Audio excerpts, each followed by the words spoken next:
বিসমিল্লাহির রহমানির রহিম। আজকে হচ্ছে 11ই জানুয়ারি 2026।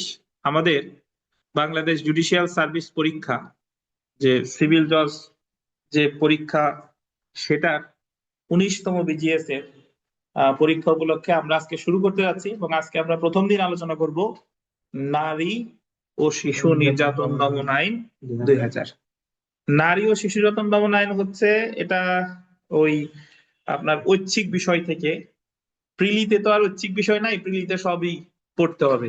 তো এটা আসলে এখানে লিখিততে নারী শিশু থেকে মিনিমাম 2টা প্রশ্ন পাবেন, আর প্রিলিতে এখান থেকে প্রশ্ন এসে থাকে। সর্বোপরি যারা কোর্টে প্র্যাকটিস করেন, উকিল সাহেব হইছেন বা কিছুদিনের মধ্যে রেজাল্ট দিলে হবেন, তারা যখন কোর্টে যাবেন এই আইন সম্পর্কে একটা ভালো ধারণা থাকা লাগবে। তো আমরা আসেন শুরু করি। আহ প্রথমে আমরা যদি আইনটার নাম দেখি, এটা হচ্ছে যে নারী ও শিশু নির্যাতন দমন আইন 2000। তো এই আইন বিভিন্ন সময় সংশোধন হয়েছে, বাট সর্বশেষ সংশোধন হয়েছে 2025। এই যে 2025 গেল, এই 2025-এ অর্ডিন্যান্স আকারে সংশোধন করা হয়েছে। আর এটা হলো 2000 সালের কত নাম্বার আইন? 8 নম্বর আইন। এবং এই আইনটা পাশ হয় 14ই ফেব্রুয়ারি 2000 সালে। তো প্রথমেই যদি আমরা দেখি যে নারী ও শিশু নির্যাতনমূলক অপরাধ সমূহ কঠোরভাবে দমনের উদ্দেশ্যে প্রয়োজনীয় বিধান প্রণয়নকল্পে প্রণীত আইন, অর্থাৎ এর আগে নারী ও শিশু নির্যাতন দমন আইনগুলো বিচ্ছিন্ন ভাবে ছিল, বা থাকলেও এটা এত আপডেটেড ছিল না। তো পরবর্তীতে কালে একটা 2000 সালে এই অন্যান্য যে আইন এর আগে ছিল এগুলা বাতিল করে নতুন আইন প্রণয়ন করা হলো। যেহেতু নারী ও শিশু নির্যাতনমূলক অপরাধ সমূহ কঠোরভাবে দমনের উদ্দেশ্যে প্রয়োজনীয় বিধান প্রণয়ন করা সমীচীন ও প্রয়োজনীয়, সেহেতু এত দ্বারা নিম্নরূপ আইন করা হলো। তো প্রথমেই আমরা যে কোনো আইনের প্রথম যেটা থাকে সংক্ষিপ্ত শিরোনাম।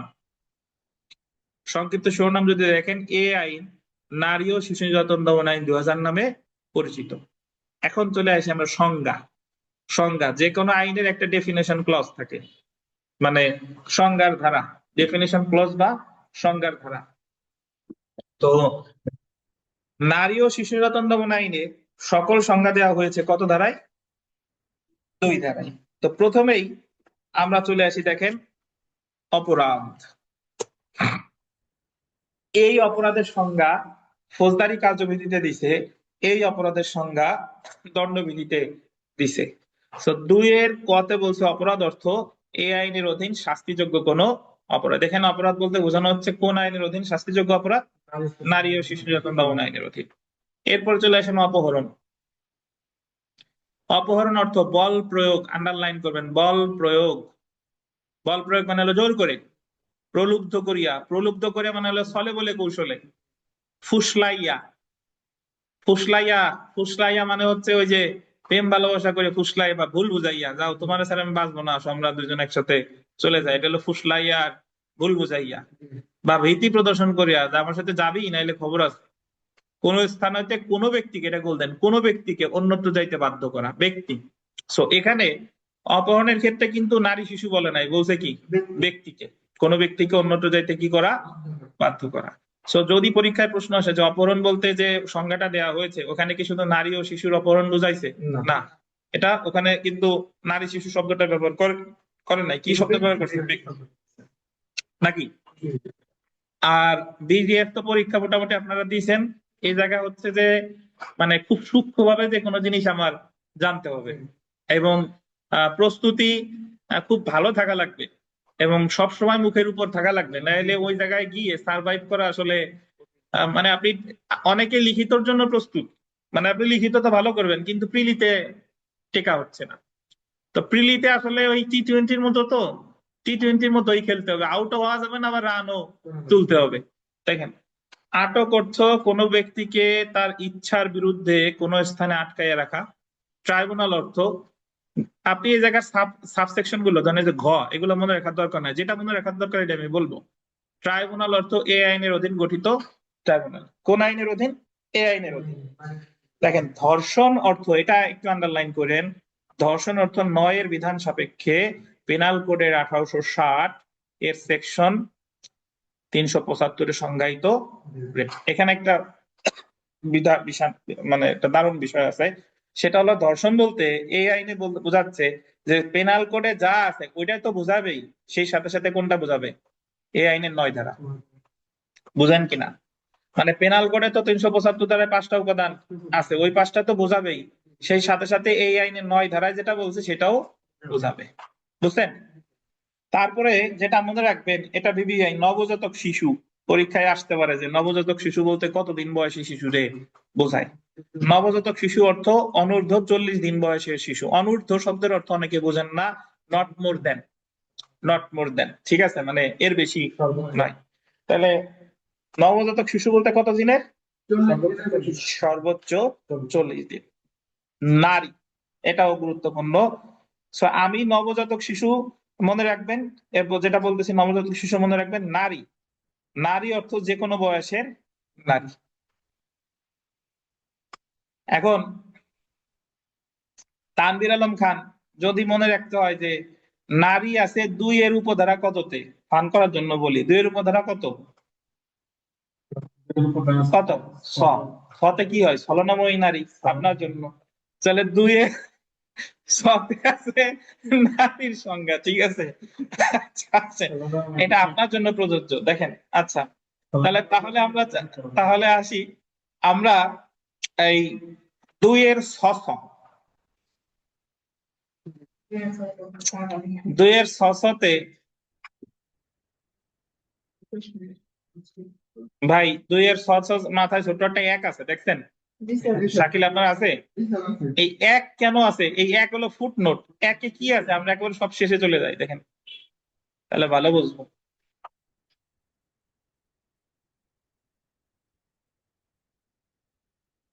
একে দেখেন, 1 সংশোধিত হয়েছে দফা 6 এটা সংশোধিত হয়েছে 2000 কত সালে? 25 সালে।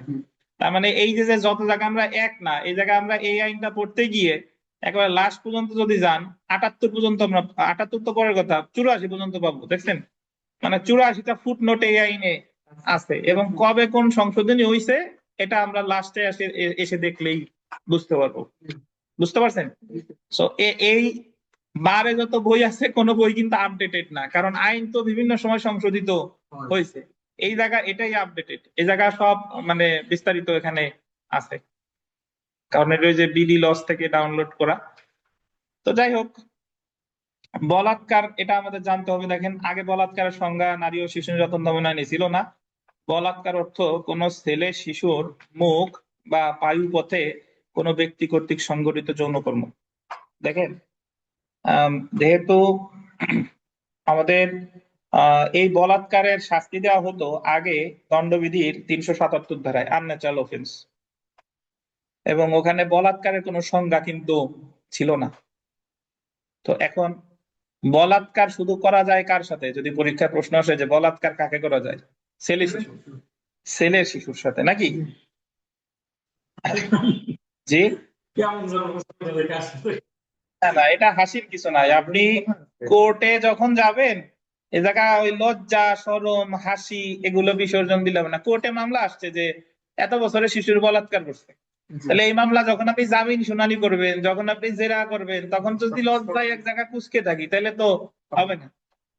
ধর্ষণের মামলায় যখন জেরা করে, তখন ওই নারীকে আর একবার ধর্ষিত হইতে হয়, কারণ তারা অনেক ধরনের প্রশ্ন করে থাকে। এখন যে বিষয়টাই স্পর্শকাতর, সেখান তো এই ধরনের প্রশ্ন এসেই যাবে, ঠিক আছে? সেই জায়গায় লজ্জা সবার কিছু নাই। আমরা ধরেন ভার্সিটিতে পড়াইতে গেলে অনেকে দেখা গেলো ম্যাডামরা লজ্জায় বলতেছে না বা করতেছে না।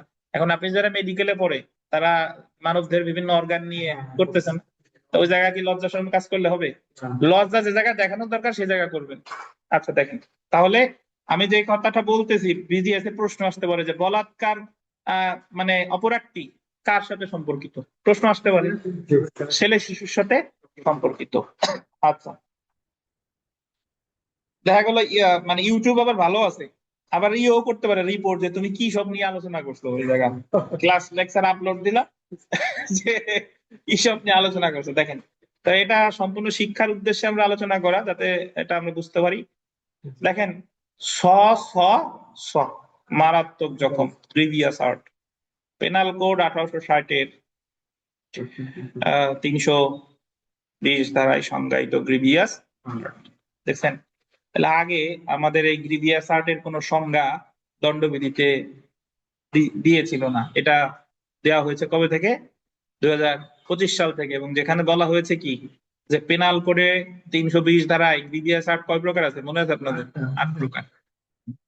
মুক্তিপণ, দেখেন মুক্তিপণ অর্থ আর্থিক সুবিধা বা অন্য যে কোনো প্রকার সুবিধা, এটা আন্ডারলাইন করেন, পরীক্ষায় প্রশ্ন আসবে মুক্তিপণ অর্থ কি? আর্থিক সুবিধা বা অন্য যে কোনো প্রকারের সুবিধা। এরপর আসেন ফৌজদারি কার্যবিধি অর্থ কোড অফ ক্রিমিনাল প্রসিডিওর 1898। যেটা সবচেয়ে গুরুত্বপূর্ণ প্রশ্ন আসে, যৌতুক অর্থ। যৌতুকের ইংরেজি কি? ডাউরি নাকি? আর ডাওয়ার মানে কি? দেনমোহর। সো অনেকে ডাওয়ার এন্ড ডাউরি, অনেক উকিল সাহেবই জানে না, অনেকে যৌতুক রে লেখে ডাওয়ার। ঠিক আছে, ডাওয়ার হচ্ছে কি? দেনমোহর। আর ডাউরি হচ্ছে যৌতুক। আচ্ছা, তাহলে যৌতুক অর্থ যদি দেখি, কোন বিবাহের পর, সরি বিবাহের বর, বর পড়ছি আমি, বিবাহের বর, বর আন্ডারলাইন করেন, বর, বরের পিতা, মাতা বা মাতা বা কিন্তু প্রত্যক্ষভাবে বিবাহের সহিত জড়িত বর পক্ষের অন্য কোনো ব্যক্তি কর্তৃক, বর পক্ষের যে কোনো ব্যক্তি, তাহলে বর, বরের বুঝাচ্ছে, বরের পিতারে বুঝাচ্ছে, বরের মাতারে বুঝাচ্ছে, বা বিবাহের সাথে জড়িত বর পক্ষের যে কোনো ব্যক্তি কর্তৃক। এটা গুরুত্বপূর্ণ, গোল দিবেন বিবাহের সময়, বিবাহের সময় গোল দিবেন তৎপূর্বে। তৎপূর্বে মানে কি? বিবাহের পূর্বে, বা বৈবাহিক সম্পর্ক বিদ্যমান থাকাকালে। যখন বিবাহ, সময় তো ছিলই, পূর্বে হয়েছে, আবার যখন বিয়ে হয়ে গেছে। আন্ডারলাইন করেন, বিবাহ স্থির থাকার শর্তে, যে তুমি যদি আমার যৌতুক না দাও নাহলে কিন্তু বিবাহ থাকবে না। বিবাহের পণ হিসেবে বিবাহের কোন পক্ষের নিকট দাবিকৃত অর্থ, সামগ্রী বা অন্যবিধ সম্পদ। বুঝছেন কি কি? অর্থ, সামগ্রী, অন্যবিধ। এখানে একটা কথা বলে রাখি ভাই, সেটা হলো যে যৌতুক নিরোধ আইন 2018, ওই জায়গায় কিন্তু যৌতুকের সংজ্ঞায় ওখানে কোনো পক্ষের কথা বলে নাই, যে বর চাচ্ছে কনের কাছে নাকি কনে যাচ্ছে বরের কাছে। ওখানে জাস্ট বলছে এক পক্ষ যদি আর এক পক্ষের কাছে চায় সেটাই যৌতুক। বুঝছেন? তাহলে দুই যৌতুকের সংজ্ঞার ভিতরে কিন্তু কি আছে? পার্থক্য আছে। ওই ওখানে যৌতুক দাবি বা যৌতুক আদান প্রদান, নারী, সরি যৌতুক নিরোধ আইন 2018-তে, ওই মামলাটা সাধারণত মহিলা করে, বাট পুরুষও মামলা করতে পারে, যে ওয়াইফ তার কাছে যৌতুক চাইছে। একেবারে যে করে না তা না, মাঝে মাঝে এই মামলাও হয়, স্বামী এসে মামলা করছে যে হাজবেন্ড, ওয়াইফ কি চাইছে? যৌতুক চাইছে। আচ্ছা, তো এখানে আরেকটা যদি দেখি, অথবা কোন বিবাহের কোনে পক্ষে কর্তৃক, কোনে পক্ষ মানে হচ্ছে মেয়ে নাকি, কোনে পক্ষ কর্তৃক বিবাহের পর, সরি বর, আমি বারবার পর পড়তেছি, বিবাহের বর, বরের পিতা, মাতা, প্রত্যক্ষভাবে বিবাহের সহিত জড়িত বর পক্ষের অন্য কোনো ব্যক্তিকে উক্ত বিবাহের সময়, মানে ওই উপধারাটা জাস্ট উল্টাই দিছে, ওটা হলো ওরা চাচ্ছিল আর এগুলো এটা দিচ্ছে। তৎপূর্বে বা বৈবাহিক সম্পর্ক বিদ্যমান থাকাকালে বিবাহ স্থির থাকার শর্তে বিবাহের পণ হিসেবে প্রদত্ত বা প্রদানের সম্মত অর্থ, সামগ্রী বা অন্যবিধ সম্পদ। তাহলে আপনার কিন্তু যারা যৌতুকের সংজ্ঞা কিন্তু লিখিত পরীক্ষায় আসে, তো আপনি যদি এইভাবে বলেন, টেকনিক্যালি মনে রাখতে হবে, লাইন বাই লাইন তো মনে রাখা পসিবল না। একটা হচ্ছে যে বর পক্ষ দিচ্ছে, আর একটা হলো কোনে পক্ষ, বর পক্ষ চাইতেছে, আর পরের উপধারা কি? কোনে পক্ষ দিচ্ছে। এখন কোনে পক্ষ যে নিজের ইচ্ছায় দিচ্ছে বিষয়টা তা না, ওই যে বিবাহ স্থির থাকার শর্তে, সেও দিচ্ছে কিসে পড়ে? দায়ে পড়ে। বুঝছেন?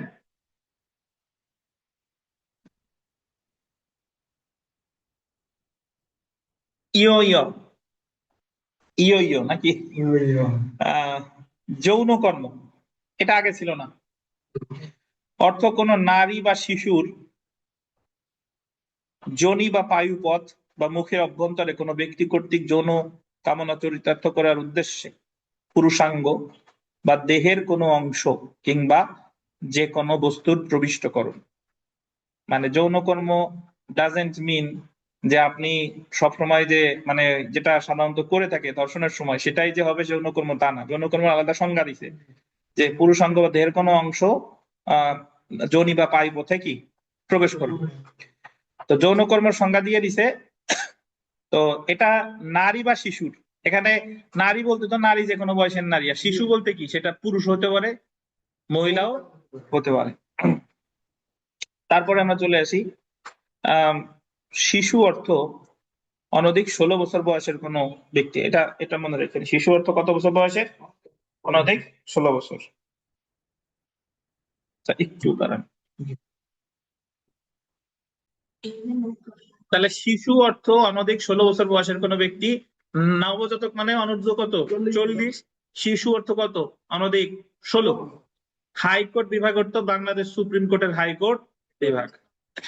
তাহলে আমার এই জায়গার সংজ্ঞার মধ্যে আমি বারবার রিডিং করব, সাধারণত উপধারা দেখে আসে না, মানে যে 2 এর কতে কি আছে, 2 এর খতে কি আছে, এই ধরনের আসবে না। আমি মনে রাখবো অপহরণ যে একেবারে করা যায় নাকি নারী শিশু অনুসারে, ধর্ষণ নারী ও শিশু নির্যাতন দমন আইনের 9 ধারার সাথে মিলিয়ে পড়তে হবে কত? দণ্ডবিধির 375। নবজাতক শিশু, তারপরে নারী অর্থ যে কোনো বয়সের নারী, শিশু অর্থ কত বছর?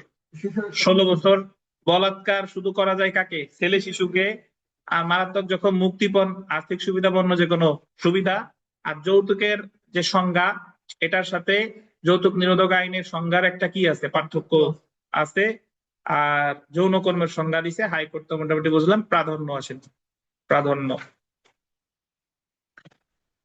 আম, আপাতত বলবৎ অন্য কোনো আইনে যাহা কিছুই থাকুক না কেন, এই আইনের বিধানাবলী কার্যকর থাকবে। ধরেন কেউ যদি আপনারে বলে যে ধর্ষণের মামলা বর্তমানে দণ্ডবিধিতে না হইয়া কেন, বা দণ্ডবিধির যে সংজ্ঞা আছে ওইটা না মাইনা যদি দণ্ডবিধির কোনো অংশ নারী শিশুর সাথে সাংঘর্ষিক থাকে, তাহলে প্রাধান্য কোনটা পাবে বলেন তো? নারী ও শিশু নির্যাতন দমন আইন। কেন? এই যে 3 ধারা বলে দিছে, আপাতত বলবৎ অন্য কোনো আইনে যাহা কিছুই থাকুক না কেন, এই আইনের বিধানাবলী কি থাকবে? কার্যকর থাকবে। কারণ দণ্ডবিধি হলো কি আইন? সাধারণ আইন। আর নারী ও শিশু নির্যাতন দমন আইন এটা কি? বিশেষ আইন। জি। 4 ধারা থেকে লিখিততে প্রশ্ন আসে, আমাদের জানতে হবে। দহনকারী ইত্যাদি পদার্থ দ্বারা সংঘটিত অপরাধের শাস্তি। দহনকারী, দহনকারী মানে কি? দাহ্য। দেখেন, যদি কোনো ব্যক্তি দহনকারী, ক্ষয়কারী অথবা বিষাক্ত পদার্থ দ্বারা কোনো শিশু বা নারীর, আন্ডারলাইন করবেন, গোল্ডেন, মৃত্যু ঘটান। কি ঘটাইছে? এটা এই সাবসেকশন আমার মনে রাখতে হবে। তারের একে বলছে কি? মৃত্যু ঘটায় বা মৃত্যু ঘটানোর কি করেন? চেষ্টা করেন। তাহা হইলে উক্ত ব্যক্তি, আন্ডারলাইন করবেন, মৃত্যুদণ্ডে বা যাবজ্জীবন সশ্রম কারাদণ্ডে দণ্ডনীয় হইবেন এবং ইহার অতিরিক্ত অনূর্ধ্ব কত? 20 লক্ষ টাকা অর্থদণ্ডে দণ্ডনীয় হইবেন। এই জায়গা আগে যতদূর মনে পড়েছিল 1 লাখ। ঠিক আছে, তাহলে আমার এই জায়গা সংক্ষেপে মনে রাখতে হবে, দহনকারী ক্ষয়কারী পদার্থ দ্বারা কি করছে? মৃত্যু ঘটাইছে বা মৃত্যু ঘটানোর চেষ্টা। তাহলে সাজা কত? মৃত্যুদণ্ড বা যাবজ্জীবন সশ্রম, এবং উইথ সেই সাথে কি কি? অনূর্ধ্ব, অনূর্ধ্ব মানে সর্বোচ্চ 20 লাখ নাকি? এটা আছে কততে? 4-এর 1। 4-এর 1। এটার সাবসেকশন মনে আপনার থাকতেই হবে। আচ্ছা, চলে আসেন 4-এর 2। যদি কোনো ব্যক্তি দহনকারী, ক্ষয়কারী বা বিষাক্ত পদার্থ দ্বারা কোনো শিশু বা নারীকে এমন ভাবে আহত করেন, এটা বলতেন কি করছে? আহত করেন। আগেরটা হলো কি করছে? মৃত্যু ঘটাইছে বা মৃত্যু ঘটানোর চেষ্টা করছে। আর 4-এর 2-তে কি করছে? আহত করছে। যার ফলে উক্ত শিশু বা নারীর, গোল দিবেন, দৃষ্টিশক্তি, শ্রবণ শক্তি নষ্ট হয়। কি কি নষ্ট হয়েছে? দৃষ্টিশক্তি বা শ্রবণ শক্তি নষ্ট হয়। শরীরের কোনো অঙ্গ, গ্রন্থি, অংশ বিকৃত বা নষ্ট হয়। তার শরীরের অন্য কোনো স্থান কি হয়? আহত হয়। তাহ হইলে উক্ত শিশুর বা নারী। এটার আবার উপধারা আছে, মানে উপধারার আবার ধারা আছে। আহ এটা আছে আবার 2টা, দেখেন। দৃষ্টিশক্তি, শ্রবণ শক্তি নষ্ট, মুখমণ্ডল, স্তন, যৌনাঙ্গ বিকৃত বা নষ্ট হওয়ার ক্ষেত্রে উক্ত ব্যক্তি, দেখেন আন্ডারলাইন করেন, মৃত্যুদণ্ড, যাবজ্জীবন সশ্রম কারাদণ্ডে দণ্ডনীয় হইবেন। ইহার অতিরিক্ত হিসেবে অনূর্ধ্ব কত? 10 লাখ। তাহলে একটা বিষয় যদি দেখেন, 4-এর 1-এর সাথে এর শুধু শাস্তিতে অমিল আছে, ওই জায়গা ছিল 20 লাখ, আর এই জায়গা কত? 10 লাখ। একটু মনে রাখেন, মানে ওই জায়গায় বলছে 4-এর 1-এ দহনকারী ক্ষয়কারী এই পদার্থ দ্বারা মৃত্যু ঘটাইছে বা মৃত্যু ঘটানোর চেষ্টা করছে, মৃত্যুদণ্ড, যাবজ্জীবন সশ্রম এবং 20 লাখ। আর এই জায়গায় বলছে ওই সকল পদার্থ দ্বারা আহত করছে, আহত করার ফলে শ্রবণ শক্তি, দৃষ্টি শক্তি বা অন্য কোনো অঙ্গ বা গ্রন্থির ক্ষেত্রে নষ্ট হয়েছে। তো এই জায়গায় বলছে যদি দৃষ্টি শক্তি, শ্রবণ শক্তি, স্তন, যৌনাঙ্গ এগুলা যদি ক্ষতি হয় তাহলে মৃত্যুদণ্ড, যাবজ্জীবন কত সশ্রম এবং অতিরিক্ত হিসেবে 10 লাখ। আর ওই জায়গা ছিল কত 20 লাখ। জি। খতে কি বলছে দেখি আমরা, 4-এর 2-এর খ, শরীরের কোনো অঙ্গ, গ্রন্থি বা অংশ বিকৃত বা নষ্ট হওয়ার বা শরীরের কোনো স্থানে আঘাত পাওয়ার ক্ষেত্রে উক্ত ব্যক্তি অনধিক 14 বছর, সর্বোচ্চ কত বছর 14 বছর, কিন্তু অনন্য 7 বছর সশ্রম কারাদণ্ডে দণ্ডনীয় হইবেন। ইহার অতিরিক্ত হিসেবে 5 লক্ষ টাকার অর্থদণ্ড দণ্ডনীয় হইবেন। তাহলে ওই অন্য কোনো আঘাতের ক্ষেত্রে আর কি, মানে অঙ্গ গ্রন্থি বা এগুলো, অঙ্গ গ্রন্থি বা অংশ বিকৃত বা নষ্ট হওয়ার বা শরীরের কোনো স্থানে আঘাত পাওয়ার ক্ষেত্রে সর্বোচ্চ কত 14 বছর, সর্বনিম্ন কত 7 বছর, এবং অর্থদণ্ড কত 5 লক্ষ। মনে রাখতে হবে ভাই, কোনো ইয়া নাই। এরপরে আসেন আমরা 4-এর 3। তাহলে এইভাবে মনে রাখবেন, 4-এর 1-এ হচ্ছে মৃত্যু ঘটাইছে বা মৃত্যু ঘটানোর চেষ্টা, আর 4-এর 2 আসলে আহত করছে। আহতের ক্ষেত্রে আবার শাস্তি কয় প্রকার, 2 প্রকার।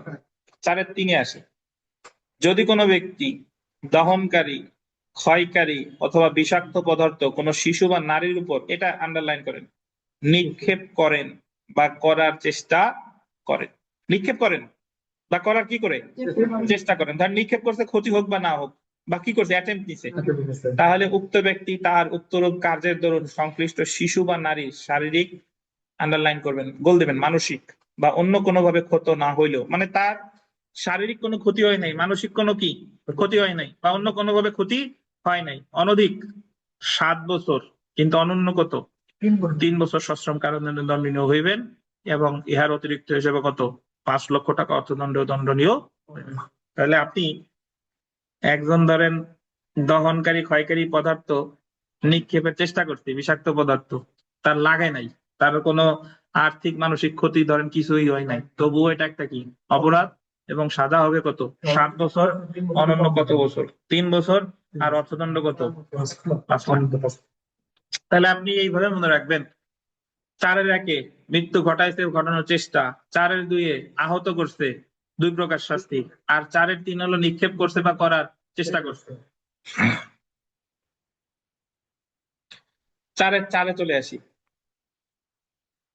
এই ধারার অধীন অর্থদণ্ডের অর্থ প্রচলিত আইনের বিধান অনুযায়ী দণ্ডিত ব্যক্তির, আন্ডারলাইন করবেন, নিকট হইতে, দণ্ডিত ব্যক্তির নিকট হইতে বা তার বিদ্যমান সম্পদ বা তার, এটা আন্ডারলাইন করেন, মৃত্যুর ক্ষেত্রে মৃত্যুর সময় রাখিয়া যাওয়া সম্পদ হইতে আদায় করিয়া অপরাধের দরুন যে ব্যক্তির মৃত্যু ঘটিয়াছে তার উত্তরাধিকারীকে, বা ক্ষেত্র মতে যে ব্যক্তি শারীরিক বা মানসিক ভাবে ক্ষতিগ্রস্ত হইয়াছে সেই ব্যক্তিকে, সেই ব্যক্তির মৃত্যুর ক্ষেত্রে তার উত্তরাধিকারীকে প্রদান করা হইবে। মানে বুঝছেন, তার যে জরিমানা তার নিকট থেকে আদায় করবে, তার সম্পত্তি থেকে আদায় করবে, মৃত্যুর ক্ষেত্রে যে সম্পত্তি রেখে গেছে সেখান থেকে আদায় করবে, আদায় করে যে মারা গেছে তার উত্তরাধিকারী দিবে, বা সেই ব্যক্তি, যে ব্যক্তি মানসিক বা শারীরিক ভাবে আঘাত হয়েছে তারে দিবে, বা তার উত্তরাধিকারী দিবে।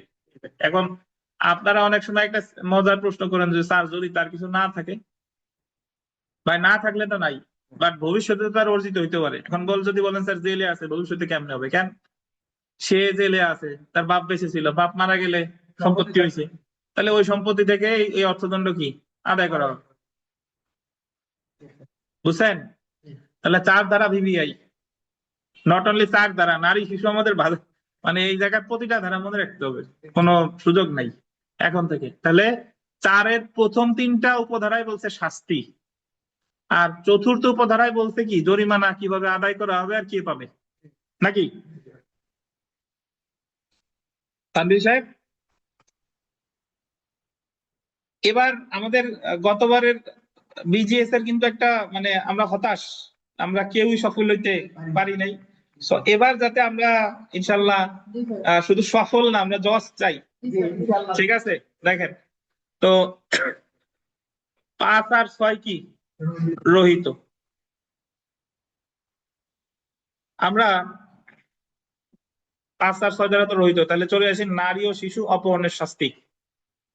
দেখেন এখানে একটা কথা দেখেন, যদিও ওই জায়গা অপহরণের সংজ্ঞায় ওখানে কোনো ব্যক্তির কথা বলছে, মনে আছে, কিন্তু এই জায়গায় শাস্তির ক্ষেত্রে কি বলছে?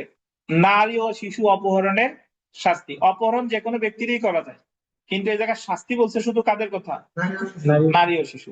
নারী ও শিশু। নারী বলতে কে? যে কোনো বয়সের নারী, আর শিশু বলতে 16 বছর বয়সের শিশু, নাকি? 16 বছর মানে সর্বোচ্চ 16। যদি কোনো ব্যক্তি মানব পাচার প্রতিরোধ ও কি দমন আইন 2012 এর ধারা 3 ও 6 উল্লেখিত কোন অপরাধ সংগঠনের উদ্দেশ্য ব্যতীত অন্য কোনো উদ্দেশ্যে কোন নারী বা শিশুকে অপহরণ করেন, তাহলে কি বলছে? মানব পাচার প্রতিরোধ ও দমন আইন 2012 এর কত কত ধারা? 3 ও 6। মানব পাচার প্রতিরোধ দমন আইন 2012 এর 3 ও 6 ধারায় কি আছে? আগে আমরা সেই জায়গায় চলে যাই, দাঁড়ান। তো এখানে বলছে যে মানব পাচার প্রতিরোধ ও দমন আইন, নাকি 2012 এর কত কত 3 ও 6। এখন মজার বিষয় হচ্ছে, দেখেন আমি আপনাদের স্ক্রিনে নিয়ে যাই, বা যারা স্ক্রিনে না থাকলেও আমি বলতেছি, মানব পাচার প্রতিরোধ ও দমন আইন 2012 এখন রহিত করা হয়েছে, 2026 সালে করছে। এই মানব পাচার, দেখেন বলছে যে এই আইন মানব পাচার ও অভিবাসী চোরাচালান প্রতিরোধ ও দমন আইন 2026 দ্বারা রহিত করা হয়েছে। বর্তমানে আইনের নাম কি? মানব পাচার ও অভিবাসী চোরাচালান প্রতিরোধ ও দমন আইন অধ্যাদেশ 2026, একেবারেই নবজাতক অধ্যাদেশ, কারণ 26-এর 40 দিন এখনো হয় নাই, ঠিক আছে? তাহলে মানব পাচার, এটা আমি জানতাম না, এই যে এখনই দেখলাম যে মানব পাচার প্রতিরোধ ও দমন আইন 2012 এর এখন কি নাই, বলবৎ নাই। এখন যেটা হয়েছে মানব পাচার ও অভিবাসী চোরাচালান প্রতিরোধ ও দমন আইন 2026। তো এখানে যেহেতু 3 আর 6 বলতে, এই আইনের 3 আর 6 যে যদিও রহিত করছে, বাট 3 আর 6 কি ছিল আমরা একটু আপনাদের আমি জানাচ্ছি। 3 এ 6 হলো মানব পাচারের সংজ্ঞা, ঠিক আছে, যে কোন ক্ষেত্রে মানব পাচার হবে। আর 6 কি বলছে? 6 বলছে মানব পাচার নিষিদ্ধকরণ ও দণ্ড। যদি কেউ মানব পাচার করে তাহলে তার শাস্তি জায়গা বলা আছে যাবজ্জীবন কারাদণ্ড বা অনন্য 5 বছর পর্যন্ত সশ্রম এবং অনন্য কত 50,000 টাকা অর্থদণ্ড। সো যেহেতু মানব পাচার প্রতিরোধ ও দমন আইন এখন আর বলবৎ নাই, বাট তারপর আমি ব্যাখ্যা দিয়ে গেলাম যে বর্তমানে তাহলে কোন আইন হয়েছে? মানব পাচার ও অভিবাসী চোরাচালান প্রতিরোধ ও দমন অধ্যাদেশ 2026। যাই হোক, আমরা নারী ও শিশু নির্যাতন দমন আইনে ফেরত যাই। কারণ আমি বলি, দেখেন আপনাদের কাছে যার যে কাছে যে বই আছে, আইন পাঠ বলেন, লেটেস্ট সংস্করণ বলেন, বা আইনের অন্য বই আসেন, এই এই এই আপডেট কিন্তু নাই, কারণ 26-এর আপডেট তো অবশ্যই কোনো বইতেই নাই। তো কিন্তু আমাদের বিজিএস এর ক্ষেত্রে সবসময় পড়তে হবে কি লেটেস্ট জিনিস। দেখেন তাহলে যদি কোনো ব্যক্তি মানব পাচার প্রতিরোধ ও দমন আইন 2012 এর ধারা 3 এ 6 উল্লেখিত কোন অপরাধ সংগঠনের উদ্দেশ্য ব্যতীত অন্য কোনো উদ্দেশ্যে, মানে ওই জায়গা জাস্ট বলছিল যে এক দেশ থেকে আরেক দেশে নিয়ে গেছে এই টাইপের, এই জায়গা বলছে অন্য কোনো উদ্দেশ্যে কোন নারী বা শিশুকে অপহরণ করেন, তাহলে উক্ত ব্যক্তি যাবজ্জীবন কারাদণ্ডে বা অনন্য কত 14 বছর সশ্রম কারাদণ্ডে দণ্ডনীয় হইবেন, এবং ইহার অতিরিক্ত কি হবে? অর্থদণ্ড দণ্ডনীয় হইবেন।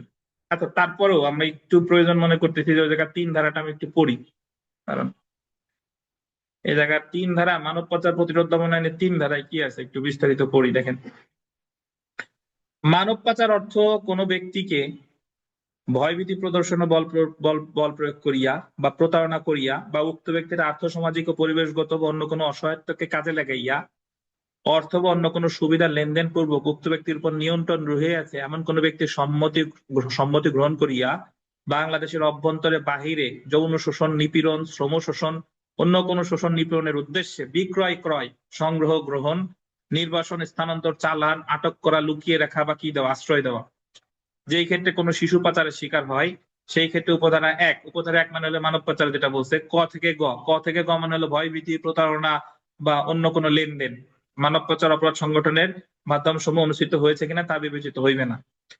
ব্যাখ্যা: এই ধারার উদ্দেশ্য পূরণকল্পে যদি কোনো ব্যক্তি বাংলাদেশের অভ্যন্তরে বা বাহিরে প্রতারণার মাধ্যমে অসৎ উদ্দেশ্যে বা বাধ্যতামূলক শ্রম সার্ভিটিউড ধারা 2 এর উপধারা এত বর্ণিত শোষণ বা নিপীড়নমূলক পরিস্থিতির শিকার হইতে পারে মর্মে জানা সত্ত্বেও অন্য কোনো ব্যক্তিকে কাজ বা চাকরির উদ্দেশ্যে গমন, অভিবাসন, বহির্গমন করিতে প্রলুব্ধ বা সহায়তা করে, তাহলে উক্ত ব্যক্তির কর্ম উপধারা এই সংজ্ঞায়িত মানব পাচারের অন্তর্ভুক্ত হবে।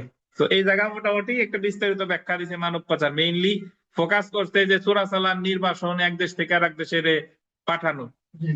কিন্তু নারী শিশুর যে অপহরণ, এটা ধরেন তারা অপহরণ করতে বিয়ে করার জন্য, কম বয়সী, বা তারা ধর্ষণ করার জন্য, এই অপহরণ। আচ্ছা, তো এই জায়গা বলতে কোন নারী, সহজভাবে বললে আমরা যদি নারী শিশুর অপহরণ দেখি, তাহলে সাজা কত? 7 ধারায় যাবজ্জীবন কারাদণ্ড বা অন্যান্য কত 14 বছর সশ্রম কারাদণ্ড দণ্ডনীয় হবেন এবং ইহার অতিরিক্ত অর্থদণ্ড দণ্ডনীয় হইবেন। এখন ভাই, গতদিন জেলা ও দায়রা জজ কোর্টে পিছনে বসেছিলাম, এমন সময় একটা মামলার শুনানি হচ্ছে। শুনানির সময় এই 7 ধারার মামলা, কাহিনী হলো টুঙ্গিপাড়ার এক ছেলে আর এক মেয়ে। এখন মেয়ের বয়স 16 বছরের কম। তারা দুইজনে তো ভেগে বিয়ে করতে, ভেগে বিয়ে করার পরে এখন সে আবার 22 ধারায় জবানবন্দি জায়গা আছে, যেটা 164 এল 22 ধারা, 22 ধারার জবানবন্দিতে বলতে, 22 ধারা জবানবন্দিতে যাই বলুক না কেন, ওর তোর কনসেন্টের নাই, মূল্য নাই। এখন তারে মামলা তো এফআইআর হয়েছে, তার পিতামাতা করছে, মেয়ের পিতামাতা। এফআইআর হওয়ার পরে আমলি আদালত থেকে ওই আসামির জামিন দিছে কগনিজেন্স কোর্টে। কগনিজেন্স কোর্ট থেকে কি দিছে? জামিন দিছে। কগনিজেন্স কোর্ট থেকে জামিন দিছে। এখন বাদী পক্ষ আবার এই জামিন নামঞ্জুরের জন্য মিস কেস করতে জেলা ও দায়রা জজে। মিসেলেনিয়াস কেস, মিসেলেনিয়াস কেস কখন করে আপনাদের একটু বলি।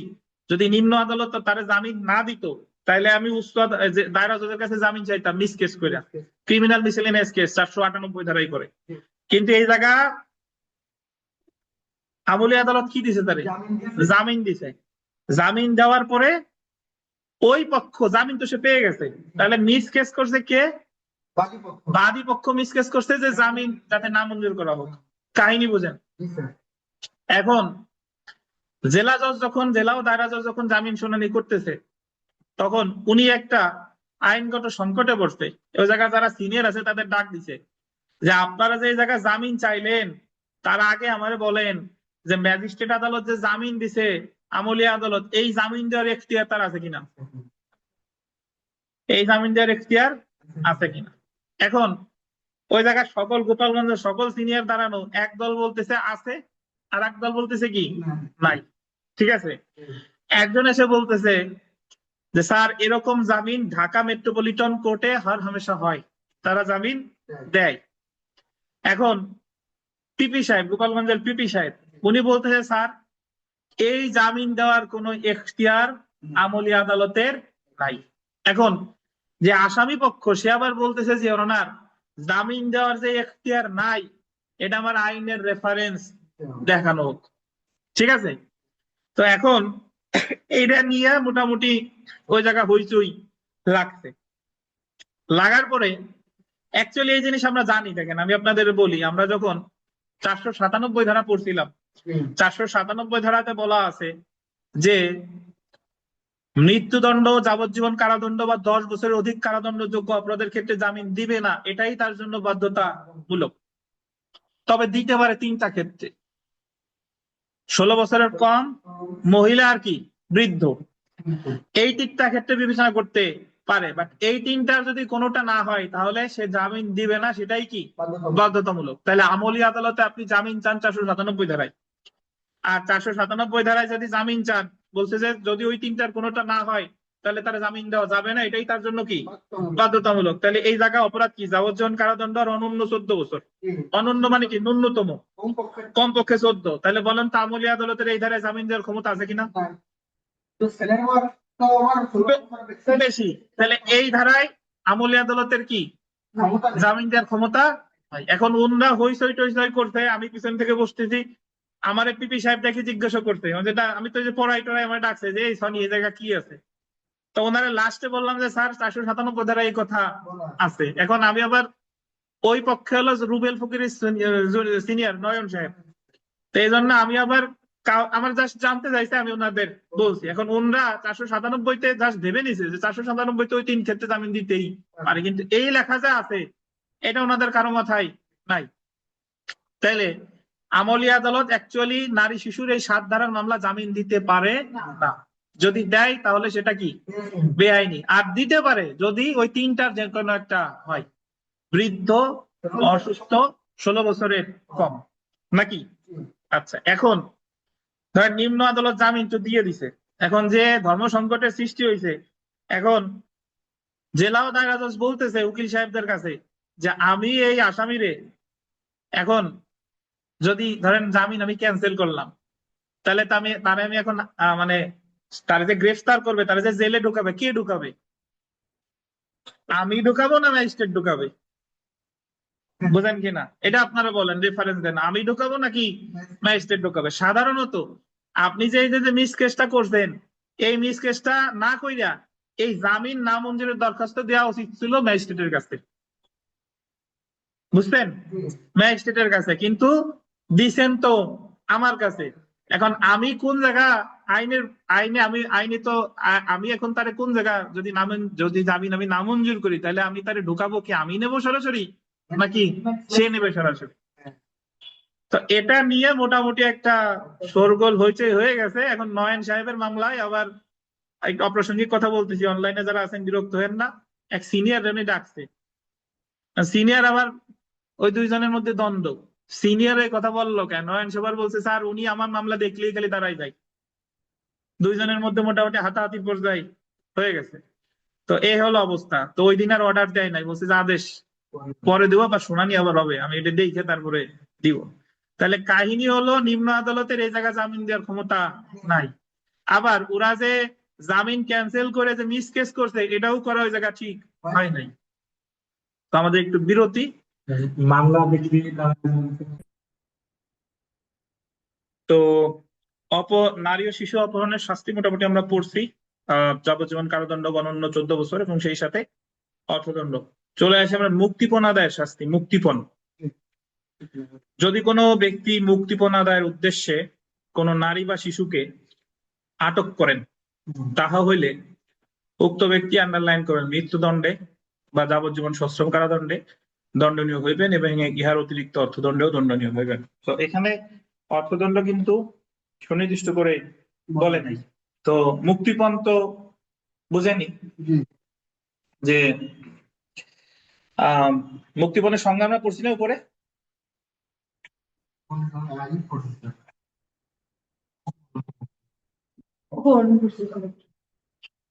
মুক্তিপণে যে আর্থিক সুবিধা বা অন্য যে দেখেন আর্থিক সুবিধা বা অন্য যে কোনো প্রকারের সুবিধা পড়ছি, ঠিক আছে? সো মুক্তিপণের শাস্তি কিন্তু মৃত্যুদণ্ড বা যাবজ্জীবন সশ্রম কারাদণ্ড, অর্থদণ্ডের কথা এখানে বিস্তারিত বলে নাই। 8 ধারা মনে রাখতে হবে, এটা ভালোভাবে পড়ে আসবেন। নেক্সট দিন আমরা যখন, আজকে তো ক্লাস এখনো আছে, নেক্সট দিন কিন্তু লিখতে দিব এই ধারা, কিন্তু মানে যদি বলি যে 4 ধারা লিখে দেখান, 4 ধারা লিখে দেখাইতে হবে, ঠিক আছে? নারী ও শিশু নির্যাতন দমন আইনের অন্যতম গুরুত্বপূর্ণ একটা ধারা হচ্ছে ধর্ষণ এবং ধর্ষণজনিত কারণে মৃত্যু ইত্যাদি শাস্তি, এটা হলো 9 ধারা। এবং 2025 সালে এই ধারায় আমূল পরিবর্তন আনছে, অনেক নতুন কিছু সংযোজন করছে। তো প্রথমেই চলে আসি আমরা 9-1। যদি কোনো ব্যক্তি কোনো নারী বা শিশুকে ধর্ষণ করেন, তাহলে তিনি মৃত্যুদণ্ডে বা যাবজ্জীবন সশ্রম কারাদণ্ডে দণ্ডনীয় হইবেন, ইহার অতিরিক্ত অর্থদণ্ডে দণ্ডনীয় হইবেন। তাহলে শুধুমাত্র ধর্ষণের শাস্তি সেখানে সে মৃত্যুবরণ করুক না করুক, আঘাত দেখ বা না দেখ, ধর্ষণের বর্তমানে সর্বোচ্চ শাস্তি কি? মৃত্যুদণ্ড। সর্বনিম্ন শাস্তি কি? যাবজ্জীবন কারাবাস। এবং সেই সাথে অর্থদণ্ড। অর্থদণ্ডের কোনো পরিমাণ কি এখানে লিখেছে? না। লেখে নাই। তো এখানে একটা ব্যাখ্যা যদি আমরা দেখি, দেখেন, যদি কোনো ব্যক্তি বিবাহ বন্ধন ব্যতীত 16 বছরের অধিক বয়সের 16 বছরের কি অধিক বয়সের কোন নারীর সহিত তার সম্মতি ব্যতি রেখে, তাহলে যখন তার বয়স 16 বছরের বেশি, আন্ডারলাইন করেন, তখন তার কি থাকবে না? সম্মতি থাকবে না। বা ভীতি প্রদর্শন করিয়া, ভীতি প্রদর্শন তো বুঝেন, ভয় দেখাইয়া, বা আন্ডারলাইন করেন প্রতারণামূলক ভাবে তার সম্মতি আদায় করিয়া। অনেক সময় তার সম্মতি আদায় করা হয় কিভাবে? প্রতারণামূলক ভাবে। অথবা 16 বছরের কম প্রতারণামূলক শব্দটা বলতেন, এই প্রতারণামূলকের কথা আমাদের দণ্ডবিধিতে নাই। দণ্ডবিধিতে ভয় দেখানো আছে, সম্মতি ছাড়া আছে, কিন্তু দণ্ডবিধিতে কি নাই? প্রতারণামূলক ভাবে নাই।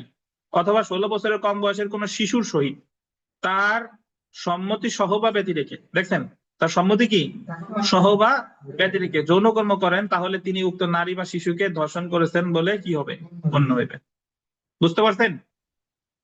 তাহলে 16 বছরের বেশি যখন বয়স, তখন সম্মতি একটা ব্যাপার,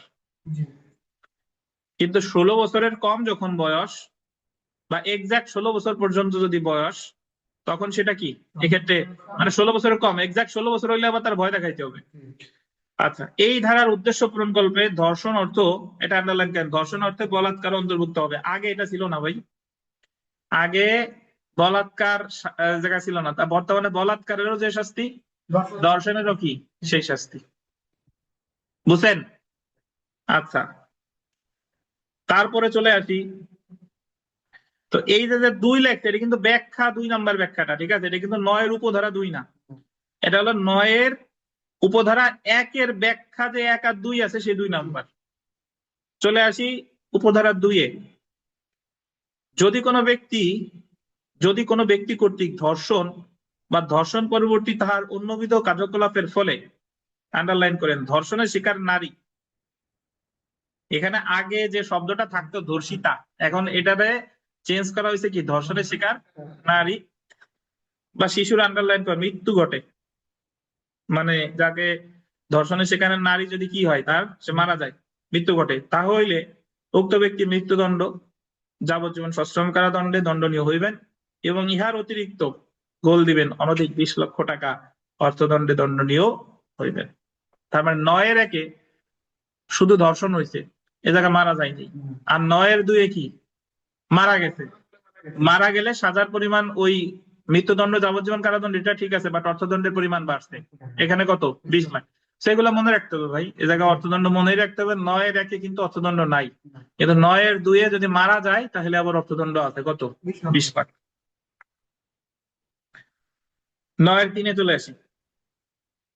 যদি গোল দিবেন একাধিক ব্যক্তি দলবদ্ধ ভাবে, এটা হলো গ্যাংরেপ, সংঘবদ্ধ ভাবে একাধিক ব্যক্তি মানে একের অধিক ব্যক্তি কোন নারী বা শিশুকে ধর্ষণ করেন, বা ধর্ষণের ফলে উক্ত নারী বা শিশুর মৃত্যু ঘটে, বা তিনি আহত হন, আন্ডারলাইন করেন, মৃত্যু ঘটুক বা না ঘটুক, সে কি হয়েছে? আহত হন, তাহলে ওই দলের প্রত্যেক সদস্য মৃত্যুদণ্ডে বা যাবজ্জীবন সশ্রম কারাদণ্ডে দণ্ডনীয় হইবেন, এবং ইহার অতিরিক্ত গোল দিবেন 20 লক্ষ টাকা অর্থদণ্ডে দণ্ডনীয় হইবেন। তাহলে মারা গেলে যে সাজা, সংঘবদ্ধ ভাবে বা দলবদ্ধ ভাবে মানে ধর্ষণ করলেও কি সেই সাজা। তাহলে আমরা যেমন 9-1 হলো শুধু ধর্ষণ করছে, 9-2 হলো ধর্ষণের ফলে সে মারা গেছে, আর 9-3 হলো দলবদ্ধ ভাবে বা সংঘবদ্ধ ভাবে ধর্ষণ করলে মারা যাক বা না যাক, শাস্তি হলো কত? 9-3। চলে আসি 9-4। যদি কোনো ব্যক্তি কোনো নারী বা শিশুকে ধর্ষণ করিয়া, মানে ধর্ষণ সুসম্পন্ন হয়ে গেছে, মৃত্যু ঘটানোর বা আহত করার চেষ্টা করেন, ধর্ষণ তো করছেই, সেই সাথে সাথে তারা কি করছে? মৃত্যু ঘটানোর বা আহত করার চেষ্টা করছে, তাহলে উক্ত ব্যক্তি মৃত্যুদণ্ডে বা যাবজ্জীবন সশ্রম কারাদণ্ডে দণ্ডনীয় হইবেন, ইহার অতিরিক্ত অর্থদণ্ডেও দণ্ডনীয় হইবেন। এই জায়গায় সাজা একটু বাড়ানো উচিত ছিল, কারণ শুধু ধর্ষণের শাস্তি তো ওই জায়গা আছেই। তো এই জায়গায় যদি ধর্ষণ করার ফলে যদি মৃত্যু ঘটানো বা আহত করার চেষ্টা করে, তাহলে সাজা একই রকম, 9-1 মতোই নাকি? পরেরটা দেখেন, অ্যাটেম্প টু রেপ, ধর্ষণে কি করেন? চেষ্টা করেন, তাহলে উক্ত ব্যক্তি গোল দিবেন অনধিক 10 বছর, কিন্তু অনন্য কত? 5 বছর সশ্রম কারাদণ্ডে দণ্ডনীয় হইবেন, এবং ইহার অতিরিক্ত অর্থদণ্ড দণ্ডনীয় হইবেন। তাহলে 9-4 ক সাজা আর 9-1 সাজা একই, আর 9-4 খ মানে অ্যাটেম্প টু রেপ সর্বোচ্চ সাজা কত? 10 বছর, সর্বনিম্ন কত? 5 বছর, এবং এটার সাথে কি অর্থদণ্ড। আচ্ছা, নয়ের 4-এর গ, এটা আগে ছিল না, বর্তমানে 2025-এ সংযুক্ত করছে।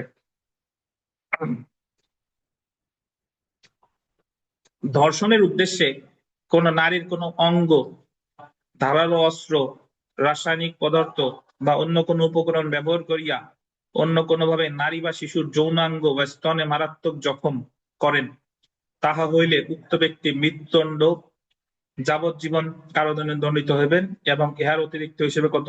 10 লক্ষ টাকা অর্থদণ্ডে দণ্ডনীয় হইবেন। মানে ধর্ষণের উদ্দেশ্যে, ধর্ষণ আপনি করেন নাই, ধর্ষণের উদ্দেশ্যে অঙ্গ, ধারালো অস্ত্র, রাসায়নিক পদার্থ এগুলো দ্বারা যদি যৌনাঙ্গ বা স্তনে মারাত্মক জখম করেন, তাহলেও শাস্তি মৃত্যুদণ্ড, যাবজ্জীবন, সশ্রম কারাদণ্ড, সশ্রম শব্দটা নাই, মৃত্যুদণ্ড বা যাবজ্জীবন কারাদণ্ডে দণ্ডিত হইবেন, আর ইহার অতিরিক্ত কত? 10 লক্ষ।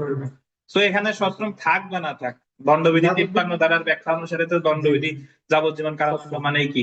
সশ্রম। তাহলে এই আমরা আহ ধর্ষণ করেছে, এটা শাস্তি 9-এর 1, ধর্ষণের ফলশ্রুতিতে মারা গেছে 9-এর 2, সংঘবদ্ধভাবে ধর্ষণ করছে 9-এর 3, ধর্ষণের করার পরে আঘাতের চেষ্টা করছে 9-এর 4-এর ক, ধর্ষণের চেষ্টা করছে 9-এর 4-এর খ, আর ধর্ষণের উদ্দেশ্যে যদি তাকে আঘাত প্রদান করে, ওই যে আঘাত প্রদান করে যেখানে যৌনাঙ্গ বা স্তনে ক্ষতিগ্রস্ত হয়েছে, সেক্ষেত্রে হলো 9-এর 4-এর গ, মৃত্যুদণ্ড, যাবজ্জীবন কারাদণ্ড, এবং সেই সাথে কি বলেন? অর্থদণ্ড। আমরা চলে এসেছি 9-এর 5।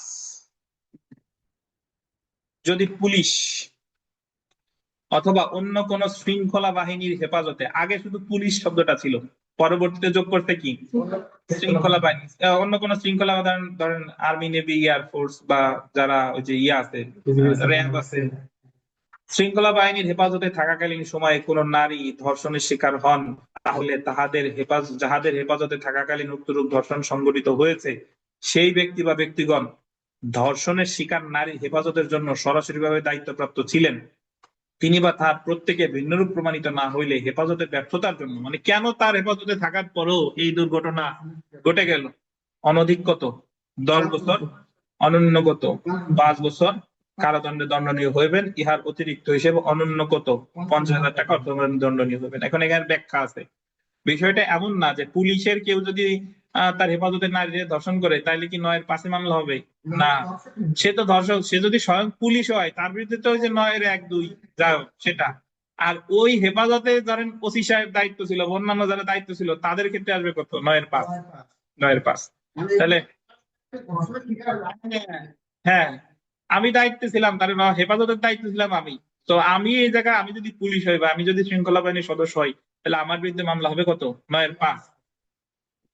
আর যে সরাসরি ধর্ষণ করেছে সে শৃঙ্খলা বাহিনীর সদস্য হোক না কেন, তার বিরুদ্ধে তো 9-এর 5 না, তার বিরুদ্ধে তো সরাসরি অপরাধের। বোঝা গেছে? কি বুঝছেন বলেন? আপনি লজ্জা করছেন, বলেন বলেন। বললাম যে পুলিশ হেফাজতে যদি থাকে তাহলে সেটা, আর যদি যে উদাহরণ দিয়ে বলেন, পুলিশ হেফাজতে থাকলেই 9-এর 5 কে। যে কোনো আইন শৃঙ্খলা বাহিনী হেফাজতে থাকে, যদি কোনো অপরাধ সংঘটিত হয়, তাহলে সেটা হচ্ছে 9-এর 5। যদি আরে আমি তো ভুল গ্রুপে ছবি দিয়ে দিছি, ভাইবা গ্রুপে, কদবেল গ্রুপে না দিয়ে ভাইবা গ্রুপে দিয়েছি, বলতে যে শহরের দিকে আসতেছি, ও জায়গা তোর বলা যায় না যে ভাইবা গ্রুপে। যাই হোক, আম, পুলিশ হেফাজতে যারা দায়িত্বে আছে তারা, তাদের ক্ষেত্রে হবে 9-এর 5। আর যারা, মানে ধর্ষণ যদি কেউ পুলিশের কেউ করে থাকে বা আইন শৃঙ্খলা বাহিনীর সদস্য থাকে, তারা কিন্তু সরাসরি ধর্ষক হিসেবে গণ্য হবে। জি। হেফাজতের দায়িত্ব যদি না থাকে, অন্যভাবে যদি করে তাহলে দায়িত্ব। না, হেফাজতে থাকেও যদি কোনো পুলিশ করে তাহলে তার সাথে এটা তো হবে, সাথে আবার একটা অফিসার হবে, মানে যদি স্যার হ্যাঁ, সে তো আর ওই যে, হ্যাঁ, এটা তো হচ্ছেই। হ্যাঁ, আচ্ছা। তো আমরা চলে আসি, দেখেন 9-এর 6, বুঝলেন কিনা? আচ্ছা, 9-এর 6 এই ধারায় উল্লেখিত অর্থদণ্ড বা 15-এর বিধান অনুসারে আদায়পূর্বক ক্ষতিপূরণ হিসেবে অপরাধের শিকার ব্যক্তি ক্ষেত্র মতে তার আইনগত উত্তরাধিকারীকে প্রদান করিতে হইবে। একই কথা, ওই যে 9-এর, আমরা 4 ধারায় পড়ছিলাম না, 4-এর শেষে, 4-এর 4-এ বোধ হয়, 4-এর 4-এ এই সেম কথা আছে 9-এর 6, এটা আগে ছিল না। সো এই অর্থদণ্ড 15 ধারায় আমরা পড়বো যে সামনে অর্থদণ্ড আদায়ের যে বিধান আছে, ক্ষতিপূরণ হিসেবে অপরাধের শিকার ব্যক্তি বা ক্ষেত্রমতে তার আইনগত উত্তরাধিকারী কি করতে হবে, প্রদান করতে হইবে। বুঝছেন? এলো 9 ধারা। সো আমাদের 9 ধারা মনে রাখতে হবে। ধর্ষণ করেছে 9-1, ধর্ষণের ফলশ্রুতিতে মারা গেছে 9-2, সংঘবদ্ধভাবে ধর্ষণ 9-3, আর ধর্ষণের ফলে আঘাত করতে গেছে 9-4 ক, আর ধর্ষণের ফলে ওই যে ধর্ষণের চেষ্টা করতে 9-4 খ, আর ধর্ষণের ফলে ওই যে মানে ধর্ষণের উদ্দেশ্যে এখনো করে নাই কিন্তু ওই যে যৌনাঙ্গ বা অন্যান্য জায়গায় আঘাত করছে, এটা হলো 9-4 গ নাকি। আর 9-4 হলো যে যদি কারো হেফাজতে আইনগত হেফাজতে থাকা অবস্থায় ধর্ষিত হয় তাহলে শাস্তি হলো 9-5। আর ধর্ষণের যে জরিমানা এটা কে পাবে, এটা আছে 9-6। আর বর্তমানে 9-1 ব্যাখ্যা অনুসারে যে ধর্ষণের যে সাজা, বলাৎকারেরও কি সেই সাজা। বোঝা গেল?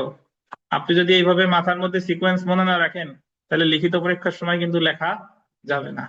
এবং প্রিলির সময় মনে রাখতে হবে, প্রিলি তো সবচেয়ে কঠিন পরীক্ষা, মানে সবই কঠিন, বাট ওই সময় জায়গায় আসবে যে ধর্ষণের ফলশ্রুতিতে ধর্ষণের উদ্দেশ্যে তারে আঘাত করছে, যৌনাঙ্গে আঘাত করছে বা এমন জায়গায় আঘাত করছে, সর্বোচ্চ অর্থদণ্ড কি হতে পারে।